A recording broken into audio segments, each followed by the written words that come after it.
தொடர்ந்து இந்நேரத்திற்கான தலைப்புச் செய்திகளை பார்க்கலாம். அமைச்சர் ஐ. பெரியசாமிக்கு சொந்தமான இடங்களில் அமலாக்கத்துறை அதிகாரிகள் சோதனை. சட்டவிரோத பண பரிவர்த்தனை புகாரில் சோதனை நடைபெற்று வருவதாக தகவல்.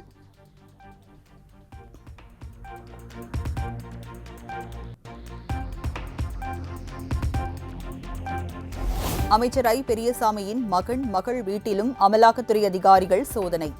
துப்பாக்கி ஏந்திய போலீசார் பாதுகாப்புடன் அதிரடி ரெய்ட்.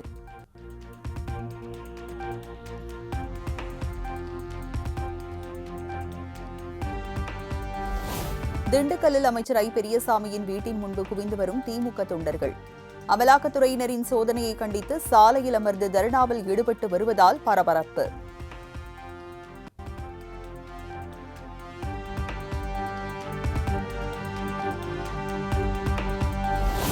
சென்னை தலைமை செயலகத்திற்கு வருகை தருபவர்கள் உரிய சோதனைக்கு பிறகே அனுமதி. அமைச்சர் ஐ. பெரியசாமிக்கு சொந்தமான இடங்களில் சோதனை நடைபெற்று வரும் நிலையில் அமலாக்கத்துறை அதிகாரிகள் வருகை தருவார்கள் என்பதால் பாதுகாப்பு தீவிரம்.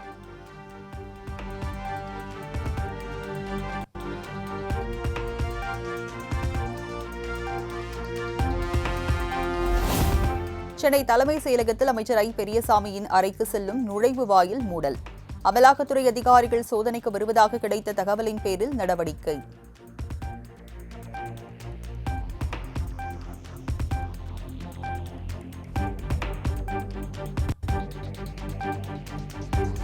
அமைச்சர் ஐ. பெரியசாமியின் மகனும் எம்எல்ஏவுமான செந்தில்குமார் அறையில் இடி அதிகாரிகள் சோதனை. 4 மணி நேரத்திற்கு பிறகு சாவி கிடைத்ததை அடுத்து எம்எல்ஏ விடுதியில் ரெய்ட்.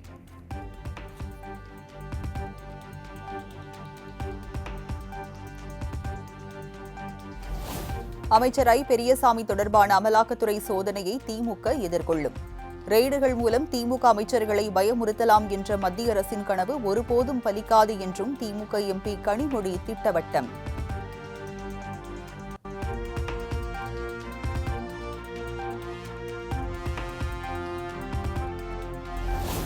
நாகாலாந்து ஆளுநர் இல கணேசன் சென்னையில் காலமானார். அவருக்கு வயது 80.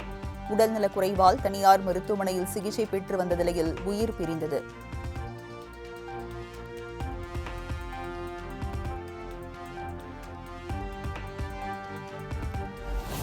தீநகர் மாநகராட்சி விளையாட்டு திடலில் வைக்கப்பட்டுள்ள இல கணேசன் உடலுக்கு முதலமைச்சர் மு.க.ஸ்டாலின் மீண்டும் அஞ்சலி. துணை முதலமைச்சர் உதயநிதி ஸ்டாலினும் இல கணேசன் உடலுக்கு நேரில் மரியாதை.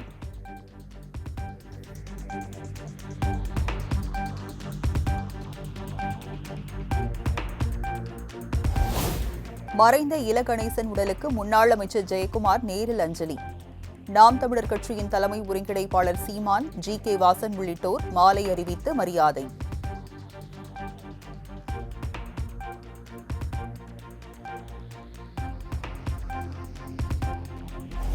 நாகாலாந்து ஆளுநர் இல கணேசன் உடலுக்கு நாடாளுமன்ற உறுப்பினர் கனிமொழி அஞ்சலி.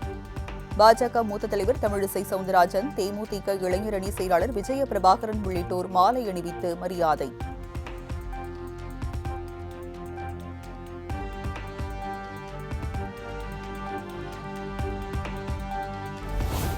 இல கணேசனின் மறைவையொட்டி அடுத்த 5 நாட்களுக்கு தமிழ்நாடு பாஜகவின் நிகழ்ச்சிகள் அனைத்தும் ரத்து. நெல்லையில் 17ஆம் தேதி நடைபெறவிருந்த கட்சியின் பூத் கமிட்டி மாநாட்டையும் ஒத்திவைப்பதாக நயினார் நாகேந்திரன் அறிவிப்பு.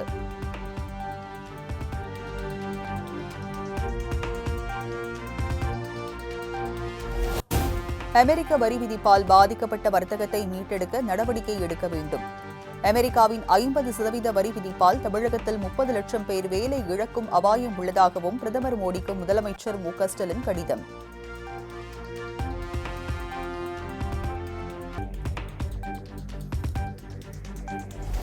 (2026) தேர்தல் பணிகள் குறித்து சட்டமன்ற வாரியாக திமுக நிர்வாகிகளுடன் முதலமைச்சர் மு.க.ஸ்டாலின் ஆலோசனை.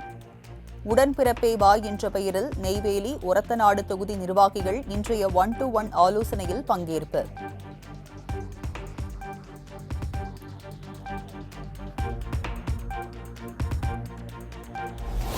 சேலத்தில் இன்று நடைபெறும் இந்திய கம்யூனிஸ்ட் கட்சியின் மாநில மாநாட்டில் முதலமைச்சர் மு.க.ஸ்டாலின் பங்கேற்பு. நாளை தருமபுரியில் கள ஆய்வு மேற்கொண்டு அரசு நலத்திட்ட உதவிகள் வழங்க திட்டம் என தகவல்.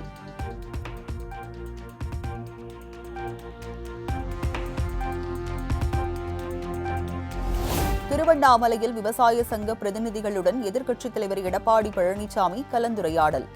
திமுக ஆட்சியில் தாங்கள் சந்தித்து வரும் பிரச்சினைகள் குறித்து தொழிலாளர்கள், முதலீட்டாளர்கள் உள்ளிட்டோர் புகார்.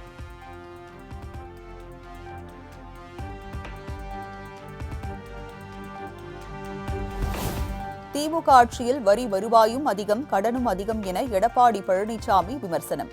விவசாயிகள், வியாபாரிகள் என யாரை பற்றியும் ஸ்டாலின் அரசுக்கு கொஞ்சம் கூட கவலை இல்லை என்றும் காட்டம்.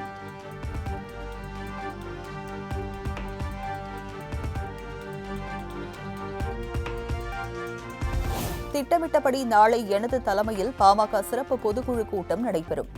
பொதுக்குழு ரத்து செய்யப்படுவதாக விஷமிகள் பரப்பும் வதந்திகளை நம்ப வேண்டாம் என்றும் ராமதாஸ் வேண்டுகோள்.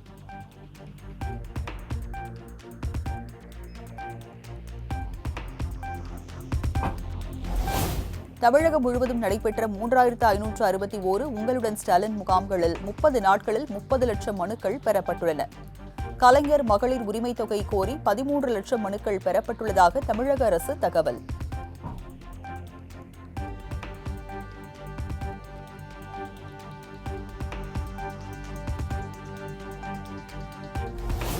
வருவாய்த்துறை செயலாளர் அமுதா ஏஎஸ் நேரில் ஆஜராவதில் இருந்து விலக்கு. கலைமகள் சபா நிதி நிறுவனத்திற்கு சொந்தமான சொத்து குறித்த வழக்கில் சென்னை உயர்நீதிமன்றம் உத்தரவு.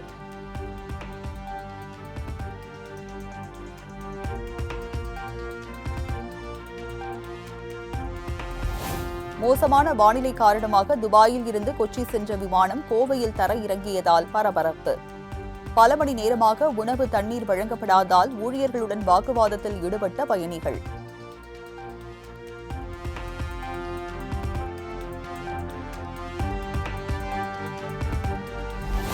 மதுரையில் நடைபெறவுள்ள தமிழக வெற்றிக் கழகத்தின் 2வது மாநில மாநாடு. மாநாட்டு பணிகளுக்காக மேலும் 5 குழுக்கள் அமைத்து கட்சித் தலைமை அறிவிப்பு.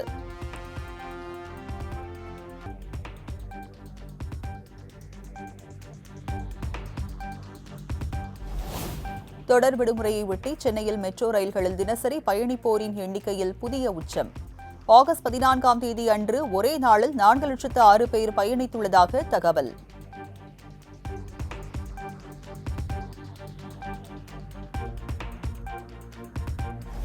திருப்பூர் மாவட்டம் வெள்ளியங்காடு பகுதியில் கந்துவட்டி கும்பல் அட்டூழியம். கடன் வாங்கிய பெண்ணின் வீட்டு முன்பகுதியை இடித்து தள்ளி பொருட்களை சூறையாடி அராஜகம்.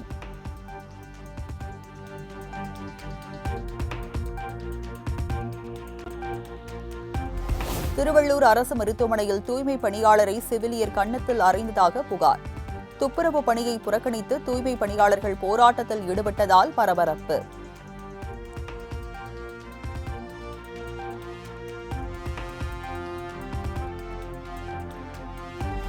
திருப்பத்தூர் வாரச்சந்தையில் களை கட்டிய ஆடுகள் விற்பனை. தருமபுரி, கிருஷ்ணகிரி உள்ளிட்ட பகுதிகளில் இருந்து வியாபாரிகள், விவசாயிகள் அதிக அளவில் வருகை தந்ததால் 10 லட்சம் ரூபாய் வரை வர்த்தகமானதாக தகவல்.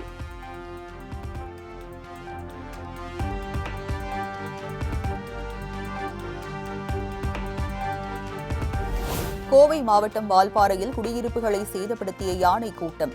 ஜன்னல், கதவுகள் மற்றும் அத்தியாவசிய பொருட்களை அடித்து உடைத்ததால் பொதுமக்கள் அச்சம்.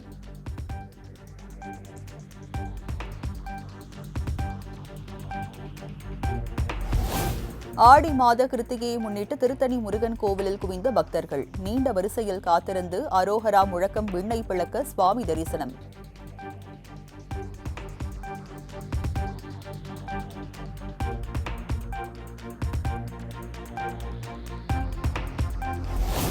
ஆடி மாத கிருத்திகையை முன்னிட்டு வடபழனி முருகன் கோவிலில் குவிந்த ஆயிரக்கணக்கான பக்தர்கள். அரோகரா முழக்கம் எழுப்பி மனமுருக வழிபாடு.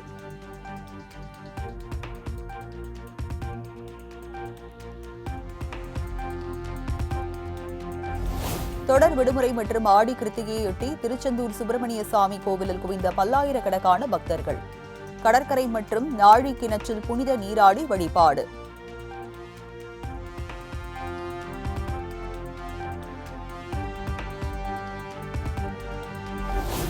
தொடர் விடுமுறையை முன்னிட்டு ராமேஸ்வரம் ராமநாத சுவாமி திருக்கோவிலில் குவிந்த ஏராளமான பக்தர்கள். நீண்ட வரிசையில் காத்திருந்து சுவாமி தரிசனம்.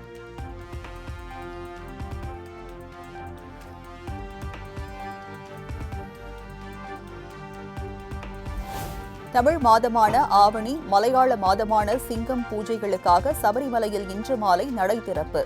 வருகிற 21ஆம் தேதி வரை நடை திறந்திருக்கும் என்றும் ஆன்லைனில் முன்பதிவு செய்து வந்து தரிசனம் செய்யலாம் என அறிவிப்பு.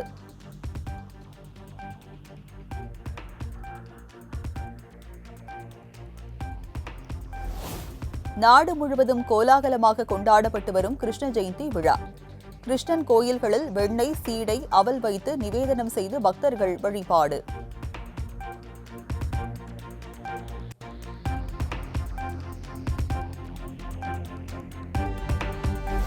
சிங்கம்புணரி சடையாண்டி சாமி கோயில் ஆடி வெள்ளியையொட்டி நடைபெற்ற மாட்டு வண்டி எல்கை பந்தயம். சீறி பாய்ந்த மாட்டு வண்டிகளை உற்சாகத்துடன் கண்டுகளித்த பொதுமக்கள்.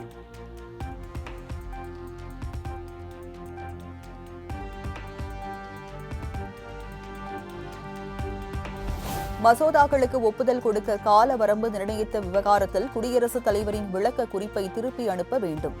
உச்சநீதிமன்றத்தில் தமிழ்நாடு அரசு எழுத்துப்பூர்வ வாதம்.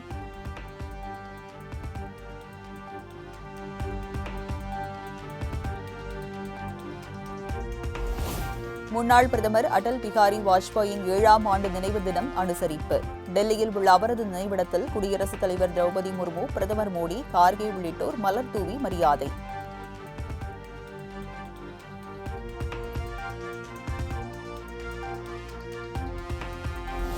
பீகாரில் மாநில அரசு பணிகளுக்கு நடத்தப்படும் அனைத்து தேர்வுகளுக்கும் ஒரே மாதிரியாக 100 ரூபாய் கட்டணம் நிர்ணயம். 2 மாதத்தில் சட்டமன்ற தேர்தல் நடைபெறவுள்ள நிலையில் முதலமைச்சர் நிதிஷ்குமார் அறிவிப்பு.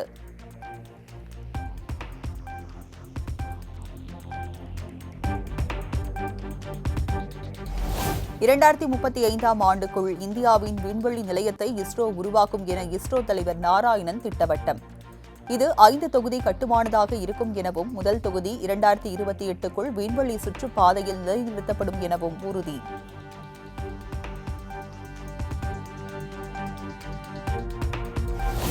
ஆந்திர மாநிலம் ஸ்ரீசைலம் அணையில் இருந்து அதிகப்படியான உபரி நீர் திறப்பு. 4 மதகுகளின் வழியாக சீறி பாய்ந்த தண்ணீர்.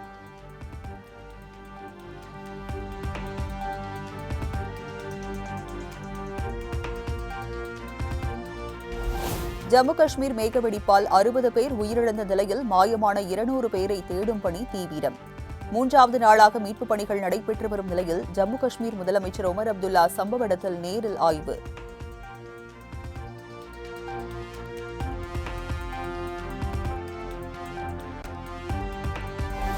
ஜம்மு காஷ்மீரின் கிஷ்த்வார் பகுதியில் பேரிடர் மீட்புப் படையினர் சோதனை. நிலச்சரிவு மற்றும் புதை மணலில் சிக்கி உள்ளவர்களை மோப்பநாய் உதவியுடன் தேடும் பணி தீவிரம்.